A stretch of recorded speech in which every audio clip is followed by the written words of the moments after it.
With that, let's get started. So today and the next few weeks that we have together, basically through the end of our fall session, we're going to be talking a lot about finding your voice. And finding your voice is as much about literally your voice and how it sounds, as well as the words that come with it.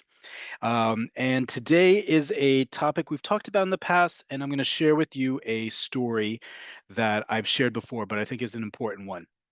So when Cafe Oleh first started, I was teaching out of the conference room in the former Tel Aviv office of Nefesh B'Nefesh. And at first, it was topics I wanted to cover, and then we started answering people's questions, and we got into all sorts of different topics, many of which we cover here online. And we started talking about slang, which we're often to do here on at Cafe Oleh. And I started explaining a whole bunch of words and coming from Arabic, and someone raised their hand, and I didn't know quite what was the trigger for them, but they said, "Could you please only teach us Hebrew?" And everyone got a little ruffled by that, not just because they spoke like that to someone who was volunteering for free at the time, but the specific request. And I said, "What do you mean?" It was like, "Can you please teach us only Hebrew?" And I said, I took a breath because that felt very insulting on a number of levels. And I said, well, first off, there are many loan words from other languages, not just Arabic in the Hebrew language, not just slang words. Second, it's the second most populous language spoken in the state of Israel. It may no longer be the official second language, but it is well spoken. And third, it's the region that we speak in. But more importantly, fourth, sir, and this was a sir. So I said, sir, what language do you think Maimonides, the Rambam, spoke and wrote in?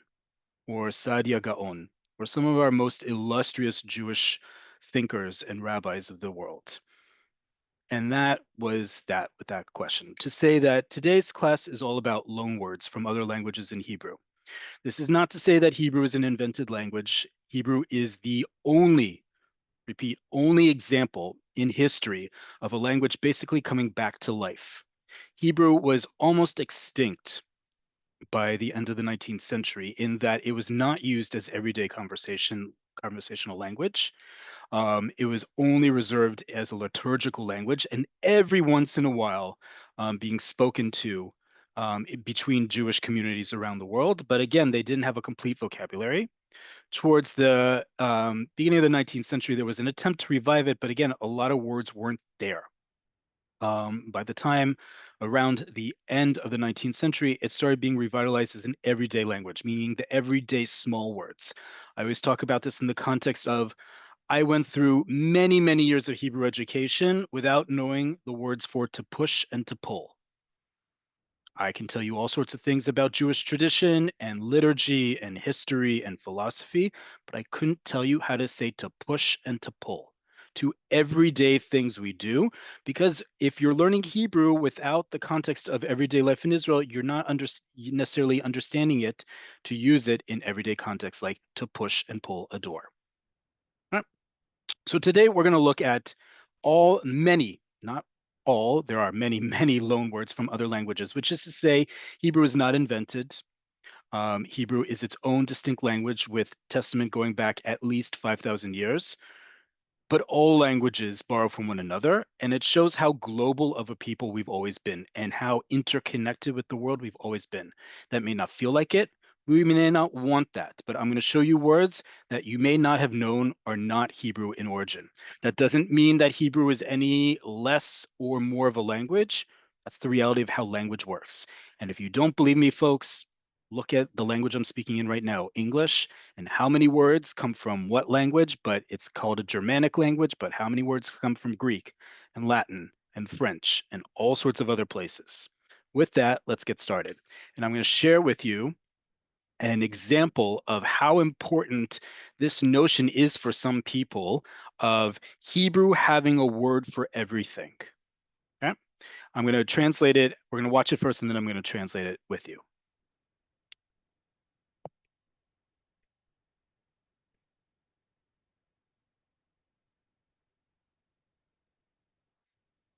Okay, this is a clip from the Academy of the Hebrew Language. We're going to talk a lot about them tonight. The Academy of the Hebrew Language, basically their mandate is to not only standardize Hebrew, but standardize what words are part of the Hebrew lexicon. So this is a great example, and they have a great social media account. And this is an example of what we're talking about today. גם עליכם מגיעה השמועה שיש לי מחליפה? מילים שאנשים חייבים להפסיק להגיד. פלייסמנט זאת המצאה, המילה היא פלייסמט. מה שלומך קורין? כאן דורין. בעברית יש לומר מצאית. 1-0 לי. Okay, what did we just watch? This is the presenter from the academy. What does she say? תגידו, גם עליכם מגיעה... תגידו, tell me, גם אליכם הגיעה השמועה שיש לי מחליפה? Did the rumor that I have a replacement arrive to you as well? Right? This woman actually ended up leaving a few months ago, so it's a little bit of a joke. But here's what we're talking about for today. השמועה שיש לי מחליפה? מילים And this woman comes on and she says, מילים שאנשים חייבים להפסיק להגיד. Words that people have to stop saying. שאנשים חייבים להפסיק להגיד. פלייסמנט. Placement זאת המצאה. Now we know that in English there is a word placement, but she's saying placement זאת המצאה. המצאה is an invention. Okay, so she's saying placement is an invented word. What they're trying to say is זאת המצאה, המילה היא פלייסמט. המילה היא placemat, right? She's making fun of Israelis or judging Israelis who say placement instead of placemat, right? So she's saying placement זו המצאה, המילה היא placemat, right? Placemat, right? That's what she's trying to say. So in correcting Israelis Hebrew, right? She's saying the word isn't placement, it's placemat. And then Corinne from the academy comes back on. מה שלומך קורין? מה שלומך קורין? How are you, Corinne? I'm also Corinne. כאן דורין. בעברית יש לומר מצאית. בעברית יש לומר מצאית. In Hebrew, one must say matzait. The word is not placemat, and it's certainly not placement, it's matzait. Okay? Matzait is the modern Hebrew word for placemat. If you were to say placemat, right, the academy is coming in to say, no, I have a word for you, it's matzait. 1-0 לי. 1-0 לי. Corinne, me, 1, other Corinne, 0. Okay? Why do I share this at the beginning of class? Because this is a great illustration of something that happens all the time in Hebrew. That there is, just like that story I told you before, even of someone learning Hebrew, there is almost an obsession in Hebrew among Hebrew speakers and lovers of the Hebrew language, understandably so, to make Hebrew pure of all loan words. And placemat and placement, okay, I can get that. Those are words that we can easily find something. But what I'm going to show you today are words that are even deeper in the Hebrew lexicon, in the Hebrew vocabulary, that it's a little difficult to find a replacement for. And more than that, they aren't very well accepted. And we're going to look at some examples of those as well. So let's get started with a sample of words that we're going to look at today. So you're going to see in our first examples of things, you're going to see I added a few more columns to our every week vocabulary sheet. Okay. Hebrew is going to be in the middle. You're going to have two categories of Hebrew. You're going to have the word we're talking about, and you're going to have what we call the Hebrew alternative, right? Just like placemat and matzait, placemat would go here in word, and matzait, the Hebrew alternative, would go here. Okay, what you're going to look for is if the word is in bold or not. If the word is in bold, that means that it's used in everyday modern Hebrew. And of course, the transliteration on the right, the English on the left, and the origin of it, because that's going to be important. We have a variety of sources for words that we use in everyday Hebrew, and they're not just from the usual suspects. So let's look at some classics at the beginning. Telephone. Telephone is one of the classic words in Hebrew because its Hebrew alternative is still held up as this paradigm of how can we Hebraicize everything. There was a movement for many, many years in the Zionist movement that we have to Hebraicize everything, from names to places to things. For example, telephone. In Hebrew, modern Hebrew, we say telephone. There was a move by no less than Eliezer ben Yehuda himself, the guy who we hold up to be the um, resuscitator of the Hebrew language, to have the word not be telephone, but instead sach rachok. You were expected to say every time that you speak on the phone or to phone someone or anything like that, the word was going to be sach rachok. And as you see with that dash, it's made up of two words. Sach, which is the same root as, for example, sicha, a conversation, right? So conversing, rachok, far, distant. So a distant conversation, sach rachok. This was his contribution, one of many, many contributions to create modern Hebrew, and both of these words are Hebrew in origin. Guess what? This never caught on, and instead we say to this day telephone. Okay, one of many examples of the academy, Eliezer ben Yehuda, and then his cadre of colleagues, and then the Academy of the Hebrew Language offering up a word and it just not being accepted by the public. And then by extension, the Academy will say, guess what? We don't like this word either because it's just not catching. Okay? I'm going to look at a couple of those as well throughout this. This is a great one, internet. Internet, we all know what that is, right? When the internet first came around and being commercially popular, commercially available. And I don't say when it was first around in the 70s, I mean in the 90s, when Israelis had more access to computers, both at home and the office at school, and thus had the ability to connect to the internet. The word that they used, and you can watch TV from the 1990s and you'll hear this word, milshetet. That's what the internet was called for the first few years in the 1990s, milshetet. Where does this word come from? Reshet. Reshet is a net, but it's also used in everyday Hebrew nowadays as a network, right? Because what is internet? Inter network, right? If you didn't know that, you're welcome as well. Okay, so milshetet was actually used for quite some time until everyone just started using internet because one reason more than likely is because it was imported from abroad. It had that cachet about it, right? It wasn't this word, we didn't create it, but we certainly adopted it. Internet one. And so you'll see here, telephone certainly has to be in bold. Internet one. Milshetet, some people will still recognize that word, but we use internet. Here's an example where we use both words, both the word that you'll hear all the time and the Hebrew alternative. The word is mail. If you hear the word mail, and we've talked about this before in terms of communications, mail in modern Hebrew only refers to email.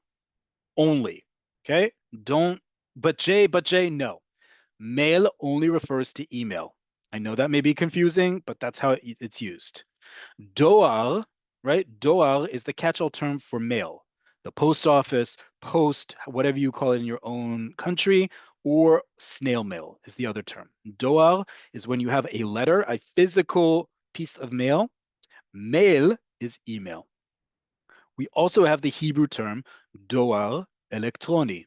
Elektroni is not so Hebrew, I know. You could get away and say doar chashmali, but no one says that.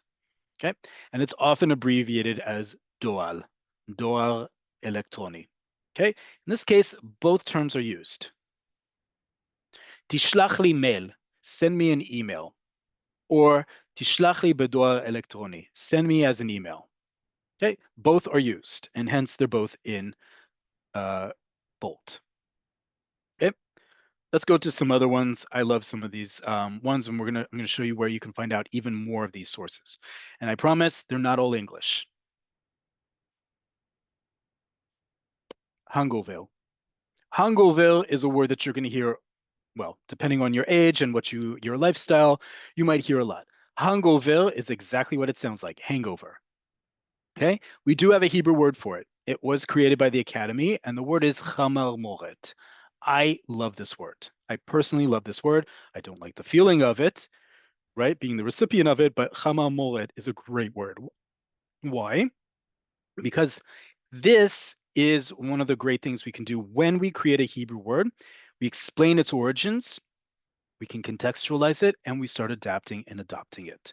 Chamar moret. Where is this word from?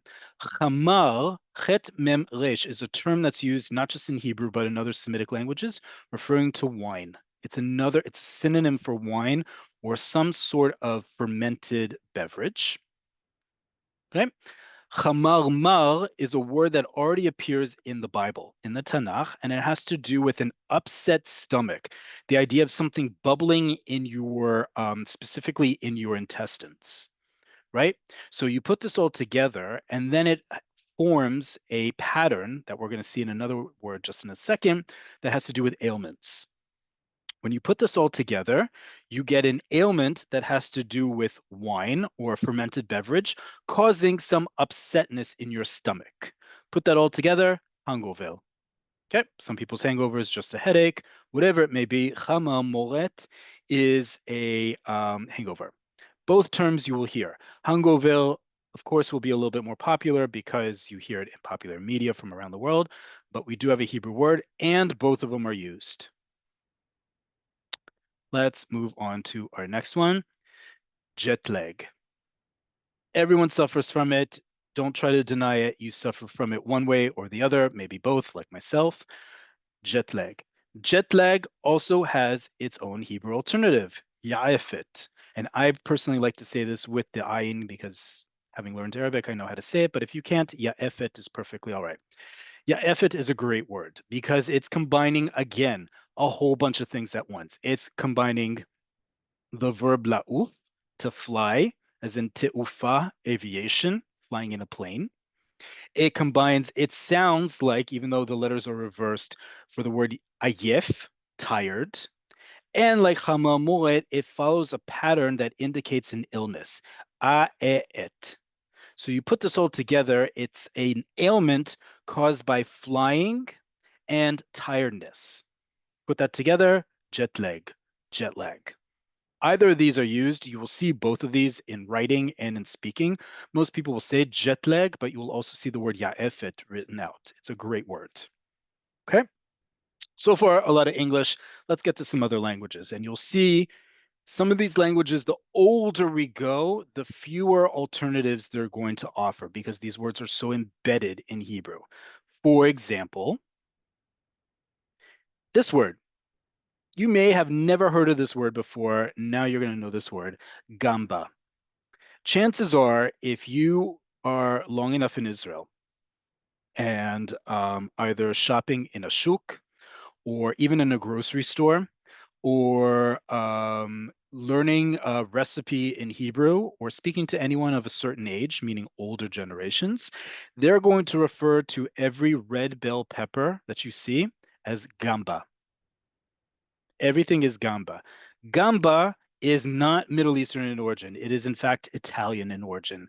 Gamba refers to an old species of red bell peppers that used to be grown and sold here in Israel that no longer are. Said everything is of the same species, right? But gamba still is spoken and used. You will see it on menus, by the way. It's always referring to a sweet red pepper, like a bell pepper that we call it in the United States, right? Capsicum, for those of you elsewhere, it is not a spicy pepper. It is a sweet red pepper. Okay, that term is still existing, but we don't really use it outside of that specific one. And the younger you are, the less likely you're going to use that word. Instead, we use the catch-all term pilpel. Pilpel is actually not Italian in origin, so I should put that here as well. It is, in fact, it'll let me, Sanskrit in origin.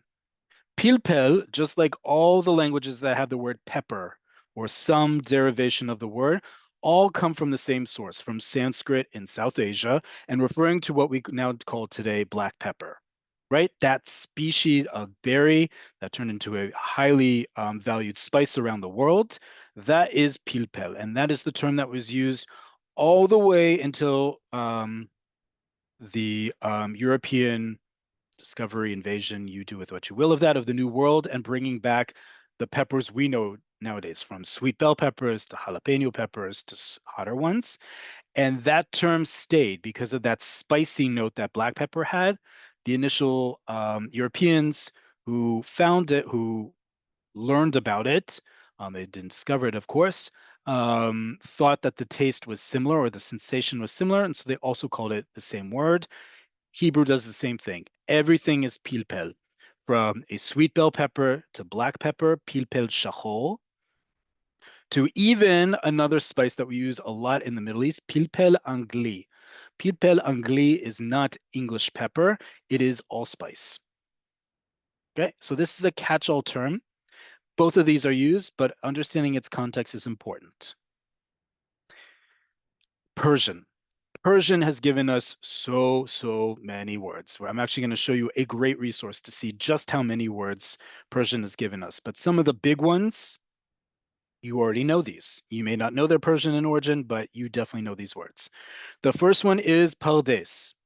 Yes, Pardes. Even as it appears in the Bible, even as many people know a lot of different places in Israel called Pardes, Pardes Chana, Machon Pardes in Jerusalem, Pardes is not a Hebrew word in origin. It is Persian in origin. Pardes refers to an orchard, or specifically, it's combined of two words, par and des. And the idea is an enclosed space of which within it, it is a place of enjoyment. It is no surprise that because of the ancient Persian um, um, fondness for manicured gardens and these luxury places behind closed walls, that pardes is also related to the English word and in many other languages, paradise, right? Pardes in Hebrew, though, means an orchard. We do have a Hebrew alternative for it. It is mata. Mata is the Hebrew word related to the verb lintoa, to plant. Okay, and so a mata is specifically a place, an orchard, where fruit trees grow. So for those of you like myself who have been doing volunteer farming in the last 2 years since the start of the war, a lot of places will be called a mata. They can also use the word paldes. They're used interchangeably, but they mean the same thing.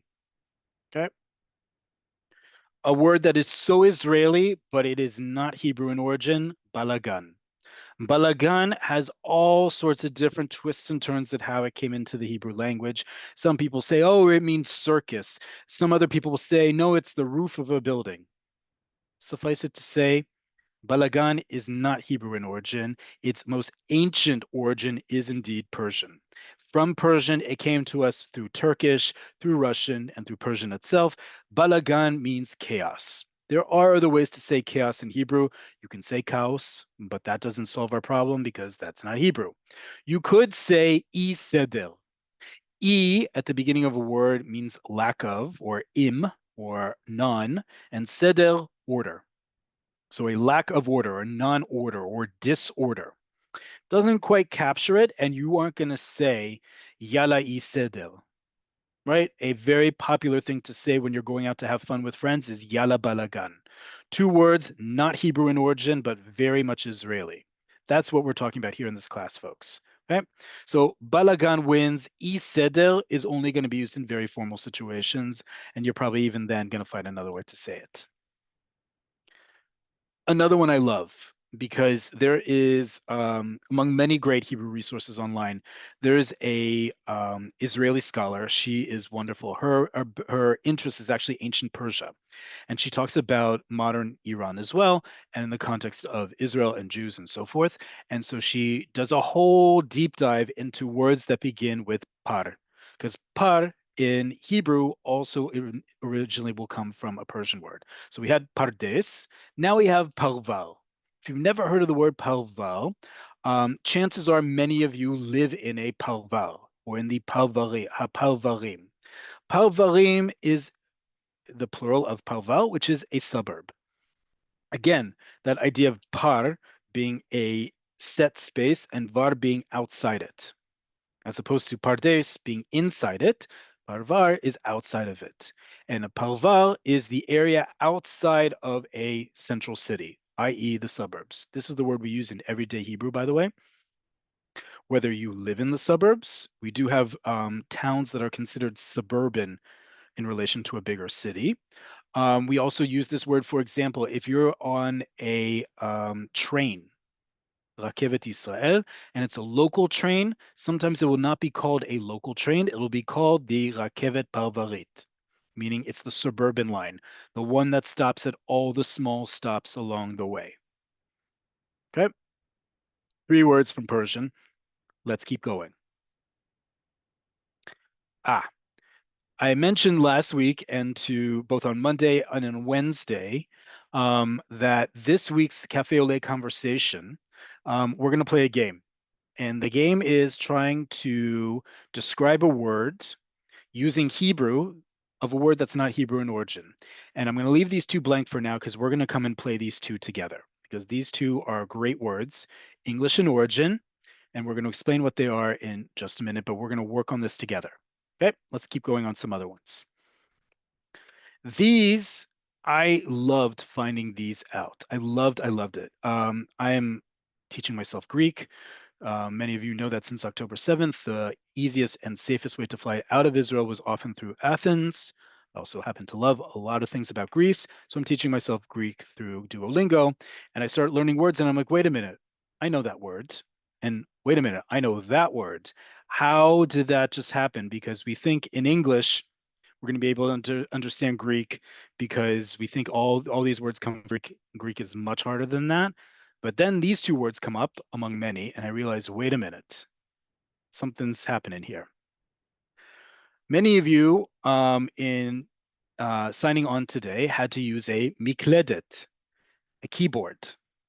Guess what? Mikledet sounds modern, and it is, but mikledet actually comes from Greek. The individual keys on your keyboard, just like on a piano, are the same word in Hebrew, klidim. Klidim are the keys on your piano. And just as we say piano keys, guess what? Klidi in Greek is a key, right? K-E-Y, like you use to open a door. And so from that, we get not only the words like piano keys or the keys on your keyboard, we also get the word keyboard, mikledet. Okay? Mikledet is the winner in this race, right? The Hebrew alternative to say luach or mishtach makashim, no one's going to say that, and no one's going to understand that. They will simply understand mikledet. And another one. Now, many of you know, unfortunately, why I say unfortunately, many of you know the next holiday coming up. And if you didn't, unfortunately, and that's where it comes for in Israel, if you're already in Israel, folks, and you go to a bakery, you are already, unfortunately, at the end of October, already going to see sufganiyot. Sufganiyot are the classic food that is consumed in modern Israel for the next holiday of Hanukkah. Ironically, sufganiyot, the word itself, comes from Greek. The whole idea of a sponge, of sfog in Hebrew, is a Greek word in origin. Ironically, eating our would-be detractors, the Seleucid Greeks. And sure enough, the process by which we make sufganiot is also a Greek word, litagen. Litagen, to fry something, as in to cook something in oil, is a Greek word in origin, and all of its derivations. So if something is mitugan in Hebrew, it is fried. It is the past participle of the verb litagen, also a Greek word. All the derivatives of the verb litagen, just like the verb itself, are Greek in origin, something that we do all the time. Ironically, I was going to say litagen schnitzel, but those are two things, right? Litagen, its origin is Greek, and schnitzel isn't originally from here, but these are two beloved things. And that's, again, what we're talking about today. Just because we didn't quote unquote create it doesn't mean we can't enjoy it and be a part of it. So two things that we can't live without, certainly I can't live without on a regular basis, a keyboard and frying food are from Greek, according to the Hebrew language. And then finally, one of the many sources, many sources of words that we have in Hebrew, and I'm going to show you again even more in a moment, is Aramaic. Aramaic is the closest language to Hebrew that we have. I didn't include all the many loan words from Arabic, but Aramaic is even closer to Hebrew than Arabic. First off, we've been using Aramaic as a people for thousands of years. Jewish communities up until very recently were speaking in Aramaic as their auxiliary language. Our most important law book, the Talmud, is written in Aramaic, in our own dialect of it. Many of us understand it. And from it, we get a lot of words we use all the time. For example, a lot of words that end in the letter Aleph originally are Aramaic in origin. The first one is a classic, both because it is Aramaic, but when you think about it, it actually isn't Aramaic. Dugma. Dugma is a word we use all the time. It means example. Le dugma, for example, right? Dugma, with that aleph at the end, almost always tells you the word is Aramaic in origin. In modern Hebrew, there's already a transition to change these words to be spelled with a hey. In other words, that even though we know they're not Hebrew in origin, they are so ingrained into us that we're going to take off its one vestige of being not Hebrew. We're going to change that aleph to a hey, dugma, right? You will see it spelled like this. Not like that, of course. And it's perfectly all right. It's actually preferred to spell it with the hey so that it conforms to modern Hebrew standardization. However, dugma, its origin is not Aramaic. It is another Greek loanword. And how do I know this? Because dugma originally comes from dogma. Dogma being a fact, right, is the idea, same idea as an example. If I'm bringing something to the case as an example, I'm stating it as fact. That's the origin of this word. To this day, modern Hebrew via Aramaic and Greek. And finally, this is an old one, but I love this one because this is an oldie but goodie. And even though we don't use this so much anymore, if even at all, this was a very popular word for a long time in Hebrew, and its origin was entirely Aramaic. Govaina. Govaina, collect call, right? Those of you who remember the collect calls, if you're American like myself, 1-800-collect, right? The commercials where you would call up someone and you would have to say your name and you gave the whole message of it in that very short period of time, and then the person wouldn't accept the call.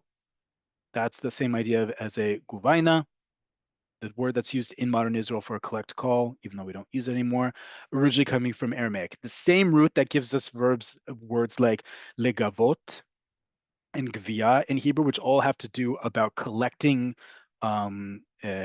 debts. Same here, the idea of collecting a debt from one side versus the other. Okay. Today's going to be a little lighter than normal, folks, because we got some heavy weeks ahead in terms of grammar and stuff. I want to show you a great resource, which of course I will share with you along with the recording of this class and the vocabulary sheet. I have a few more things, in fact, to share with you before I open this up to questions and talk about Wednesday's class. First off is what I talked about, the Academy of the Hebrew Language. Okay, this is the Academy of the Hebrew Languages website, and they have a great web section called Ech Omrim Be'ivrit. How does one say in Hebrew? And this is where you can look up Chapsu Chalufot Ivriot Lemilim Lo'aziot. Chapsu, search for Chalufot, alternatives, Ivriot, Hebrew alternatives, Lamilim, for words, Lo'aziot. Lo'azi is a term that we already have in the Bible that refers to anything non-Hebrew. Anything that's Hebrew, ivrit, or ivri, if we're using the masculine form of it.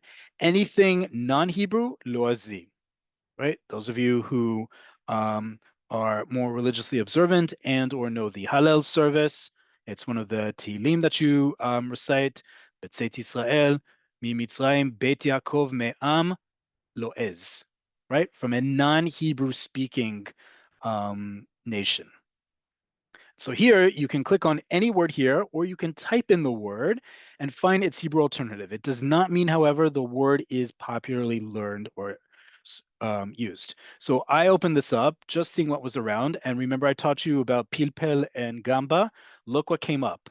I did a total random search, and sure enough, paprika is there. And it tells me that the Hebrew equivalent, the chalufa ivrit, is pilpelet. Again, pilpel, that word, and paprika all come from the same root. It's just one is more Hebrew than the other. In reality, of course, we say paprika. We don't use pilpelet. No one will understand you if you say that. But we also get words like negativistic is shlilani. You can do a search or you can have some fun on your own and click chalufa behafta'a, seeing a alternative by surprise, meaning you click on this and it's randomly generates some words. So if we click on it, we get resolutia. Okay, resolutia, hafrada v'kosher hafrada, right? They're talking about all sorts of different things here. And so they are saying that the word, instead of resolution, resolutia, it should be in Hebrew hafrada or kosher hafrada. Or if you're happening to know that instead of saying robusti in modern Hebrew for robust, you can say etan or chason. Great words, by the way. Etan is a word usually meaning strong or strength, like the name, by the way, Etan, also Ethan in English. And chason comes from the same root word which we get chisun or chosen, resilient, resilience. Let's do it again, because this is just too much fun. Absolute. Instead of saying absoluti, you can say mukhlat. Mukhlat is a great chalufa for it, a great alternative for the word absoluti, because mukhlat comes from the verb lahachlit, to decide. So mukhlat can be thought of as decisive, absolute. I have completely decided.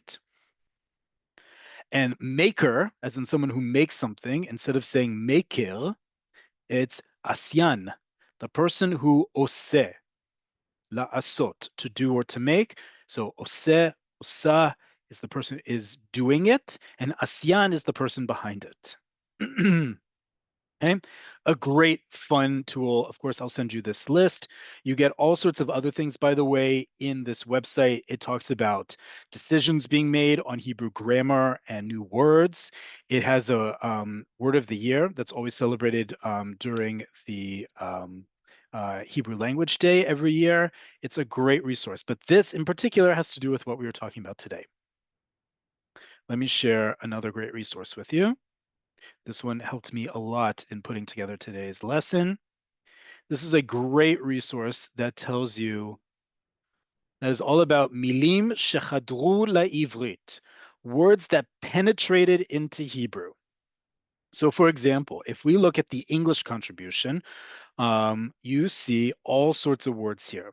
And a lot of these have to do with cars. Exhaust, brakes, back axle, gas, gear, differential, distributor, drive shaft, dashboard, tire, total loss, plug, switch, pedals, blah, blah, blah, blah, blah. Why do you think that is? Why do you think we have all these terms for cars that are English? For example, we still say brakes. We say puncture or a flat tire. Why we say this? The clue is in the word I just said, puncture. Guess when cars were introduced to the land of Israel? During the British Mandate period. Therefore, it would make sense that when they were introduced here, the terminology that was used around them was adopted as well. So it's the reason why we have all of these words that we still use, like, for example, clutch. We call it a clutch. Yes, we have a Hebrew word for it, but we call it a clutch. Okay. All these terms tell us when these words were adopted and something more about ourselves. This is just one example, right? There are obviously many, many more words that come to us from English, but you'll see here on the left-hand side, on the right-hand side, excuse me, it tells you by category, by language, where they come from. So for example, me Aramit. Aramit, Aramaic. And here it's so big that it's by Aleph Bet, right? And this is just Aleph, and it keeps going. And then you get to Bet. It keeps going. All the words that we use in Hebrew that are of Aramaic origin. They have Gilmanit, German, Tulkit. This is a great one, by the way, Turkish, because remember, 400 years of ruling the land of Israel, you're going to adopt some words. So for example, in Israel, we measure we measure land in dunam. Dunam is Turkish in origin, and it refers to, as it says here, 1,000 square meters. It essentially is a quarter of an acre. Okay, but we still to this day use the term dunam, and we measure in dunam.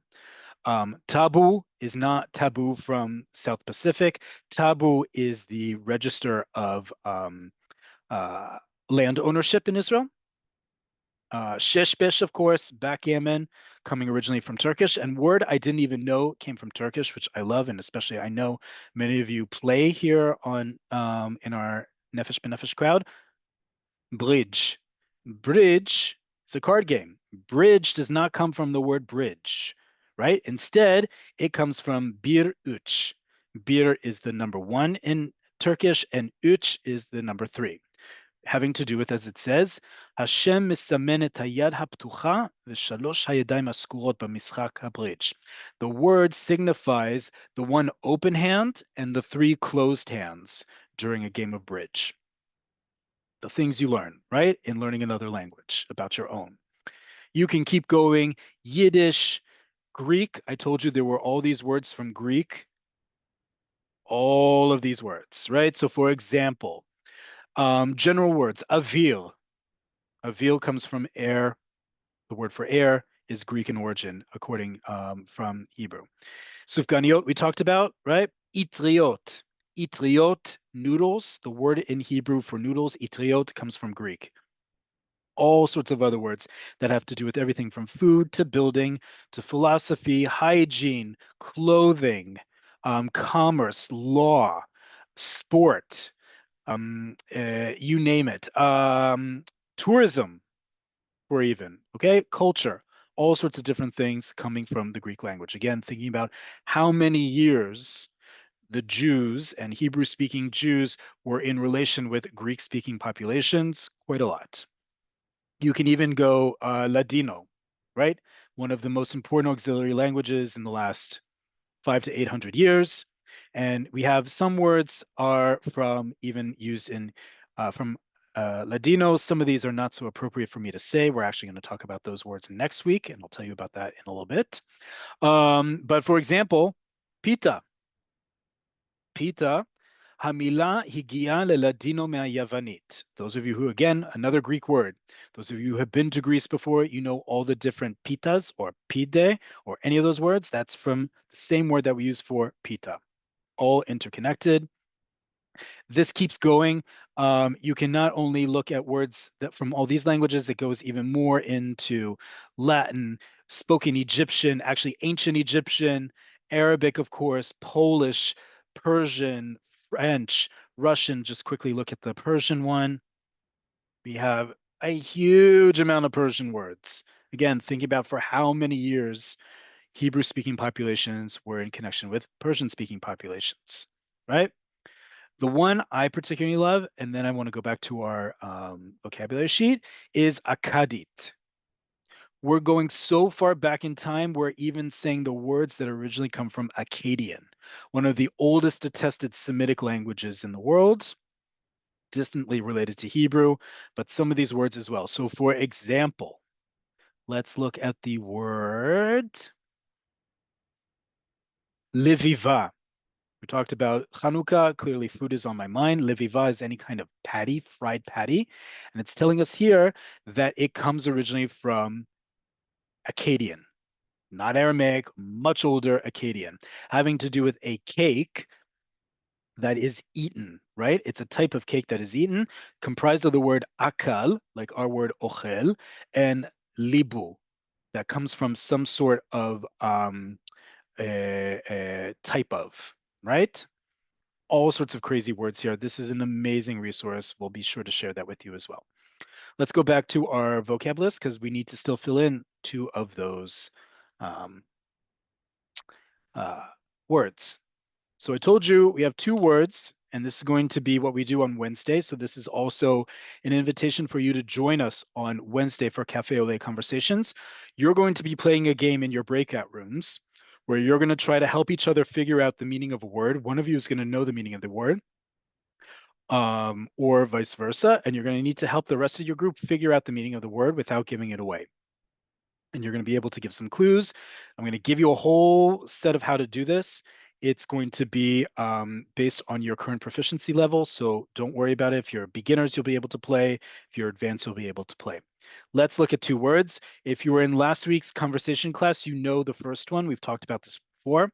And the second one you may not know, but if you have any high school students, you definitely know the second one. The first word is a verb we use all the time in modern Hebrew, le'algen. Le'algen we use not only on a regular basis, we use it, the verbal noun of it, ilgun, to describe one of the three Zionist paramilitary organizations that was in around before the state of Israel, and that was subsequently adopted to become Tzahal, the IDF. Right? Very Israeli Zionist. We use this word all the time, le'algen. What does le'algen mean? If you're saying on the other side of your screen to organize, you're correct. So how the heck is it from English? We use this word all the time. Of course, it's le'algen, to organize. It's not lesadel. Lesadel is to put something in order. This is le'algen, to organize. Listen to the word carefully, folks, and say it yourself. Le'argen. Le'argen. Argen. Organize. We simply took the English word, after hearing it for all those years during the British Mandate, and we turned it into to organize le'algen. Think of the irony of that, folks. Ha'ilgun, the organization that was vehemently opposed and violently opposed to the British presence in the land of Israel, used the English of their would-be dispatchers against them. Ilgun, organization. Le'algen, to organize. It's the same word. We adopted it and Hebraicized it. Right? So much so there is no word. Listadir is not an alternative for it. It is a different thing. To put something in order versus to organize. It may sound similar, it's not. The second one, this one, you gotta put your think a little bit more creatively. Say it to yourself. You have the word both in Hebrew and in transliteration. Yep. Unseen. Unseen. What does that sound like? If I'm telling you already, a big clue is English. Unseen. I'm saying it like you would say in Hebrew, where the emphasis is on the first syllable, unseen. Now say it with the emphasis on the second syllable, unseen, unseen. What does that sound like? You're right if you said it sounds like. It is indeed the word unseen. An unseen is specifically a test. And it's not just any test, it's a test typically given in high school during the Bagrut, the matriculation exams at the end of high school. And it's particularly for an English text because everyone has to take English and they have to take at least 3 units in order to graduate. And part of the test in English is a mifchan, a test that is unseen. Many of you have taken a similar test before, where you get an unseen piece of text that you have to work with, if not translate, right? The word unseen refers to the previously unseen piece of text that you have to work with. That's simply what it means. Unseen. You'll hear this word, if you have high schoolers in your life, you will hear this word forever. If you're learning a language or something that requires some deep analysis, this is the word that they're going to use when you get tested. And they say, oh, sure, bring your dictionaries because you're going to have an unseen. Another great word. Okay. That's the type of stuff we're working with here in this loan words from other languages that we very much use in everyday life in Hebrew. Again, once again, before I get to questions, it is not to say Hebrew is lacking or artificial in any way. The absolute reverse. Hebrew has been around for a very, very long time. And these words have been a part of Hebrew's development and to show that Hebrew is indeed a global language. Otherwise, we wouldn't have all these contributions from such close contact with other communities around the world, right? We weren't forced to use these words. We adopted it in understanding there were parts that we needed some extra fill in, and that made sense for the time. Just like all those words from Persian, all those words from Greek, up until all those words about automotives from the British Mandate period. Okay, we are very much a part of the world And that's evident in many ways, including through our own language. With that, let me get to some questions in the Q&A. Like I said, this Wednesday, we are going to be continuing this by playing games in our breakout rooms, trying to guess the meaning of a word that we can't otherwise figure out using some of the clues, like I said, I gave you here. Q&A.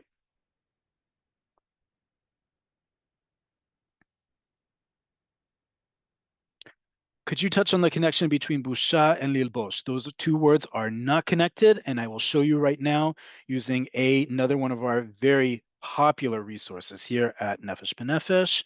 Let me just pull that up for you. I know we have a lot of questions here, folks. I'm going to try to do as many of them as I can. If we run out of time, I'll stop shortly just to say thank you, but we do have a little bit more time.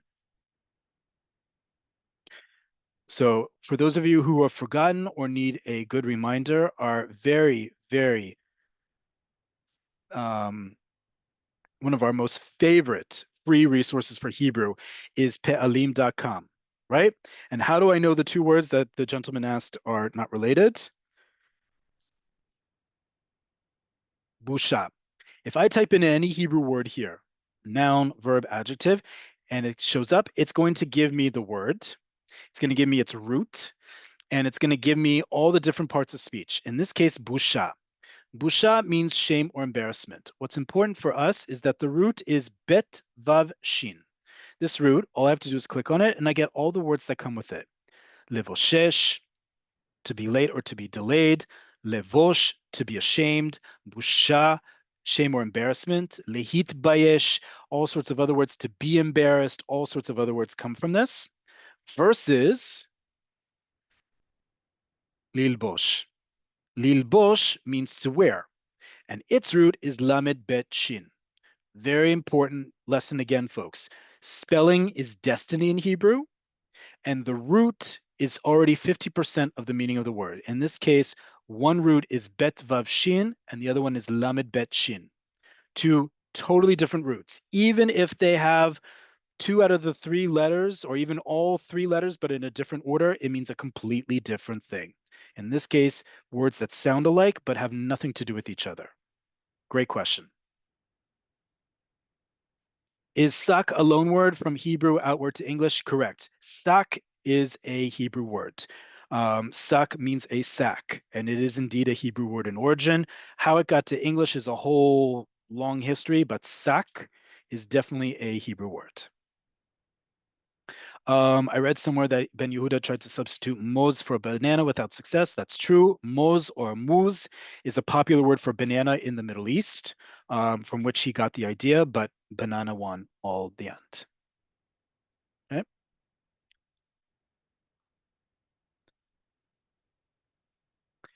Can gamba be made plural? You will hear gambot, but that's technically incorrect. It's usually just gamba. And it's referring to, even if it's multiple ones, they'll simply just say gamba.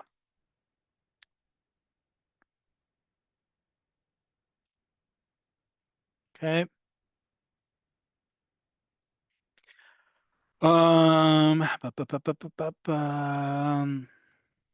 What is the difference between Pardes and Bustan?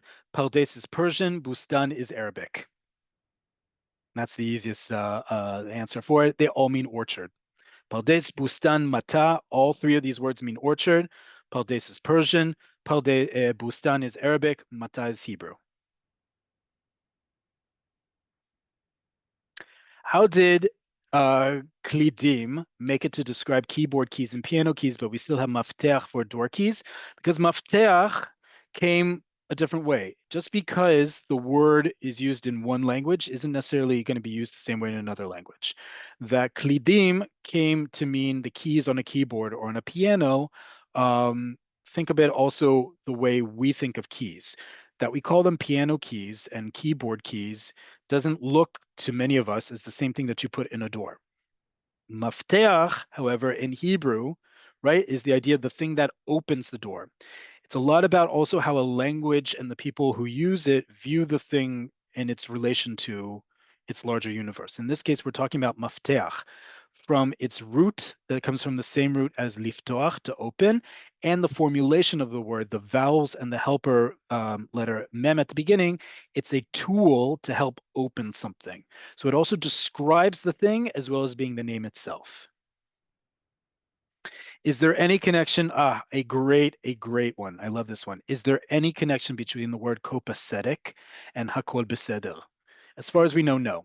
There is a great urban myth from the United States that the term copacetic, which all of a sudden popped up out of nowhere in the early 20th century, right?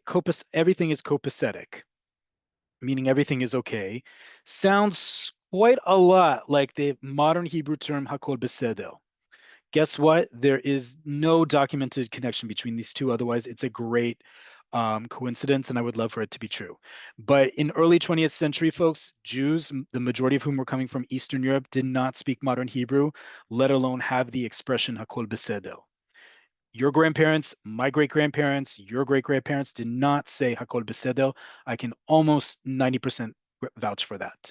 So it's a great coincidence. Someone has yet to really prove it, but I love that one. Right.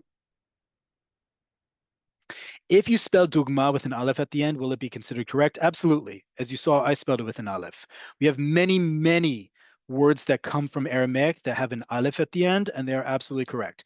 There's trying to be a shift to switch them all to a hey at the end, and that's why in modern Hebrew, both dugma with an aleph and dugma with the hey are considered correct. Speaking of the Hebrew Academy, always an important question. Isn't the word academia a loan word? It is, and it is the source of an ongoing running joke with the academia. Wait a minute, aren't you guys people in charge of standardizing Hebrew? Why can't you come up with a better word than academia? And the answer they usually give is we haven't found the word that's correct for academia. It's not michlala, it's not universita, it's not machon, it's not any of the other things that mean things similar, but not quite to an academy. So it's a running joke, and they're fully aware of it. Is there an alternative Hebrew for the word opposition? I'm going to let you look that up using that website that I'm going to send you the link to. Okay. Is finjan from Turkish? Finjan is from Turkish. Yes, it comes to us from Arabic and Turkish. Is pita related to pot? Yes, it is. Pita is coming from the reason why pita caught on in Hebrew so much is because of its connection to the word pot. Are they related? Only in terms of their sound alike, that we wanted something just like pat lechem is absolutely Hebrew, that pita was so close to the word in sound and also pretty close in meaning. It's the reason why it's so popular here and use that. Right? Nisayon is not a test. Nisayon is experience. Nisui is a trial, as in a test trial, or an experiment is a better way to translate nisui, but nisayon is experience. Would younger generation adults know the word guvaina? Probably not, unless they listen to classic Israeli comedy. Probably wouldn't know that because who does collect calls anymore? Can I use unseen in a sentence in Hebrew? I mean, I explained how to use it. I'd actually ask you to put it in a sentence. Why is sababa so popular as a response?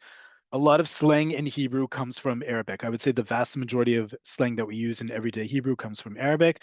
Sababa is one of the classics that can mean cool, great, awesome, along with its friend Akhla, meaning the same thing. They both come from different avenues of Arabic, but they both mean virtually the same thing. It's caught on and it's never gone away. So is it okay to say Alan when I thought it was Arabic when greeting someone, or is Shalom better? Great question. And first off, as we're at the top of the hour, for those of you who need to leave, Toda Rabba, thank you all for joining. This class will be up on YouTube in the next day or so, along with all the vocabulary shared with you. And please join us on Wednesday for Cafe Oleh Conversations. Next week, we are talking all about don't say this, say that. A very important topic when we talk about finding your voice, what words you learned or are learning that you need to unlearn, and words that are no longer used that you also need to unlearn, and some words that perhaps are not safe for the workplace, and maybe we'll teach you them as well.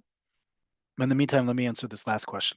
So is it okay to say ahlan, which I thought was Arabic, when someone greeting someone, or is shalom better? So like I said at the beginning of class, we live in the Middle East. 20% of the population is Arabic speaking as their native language. The vast majority of Jews come from the Middle East and North Africa in the modern state of Israel.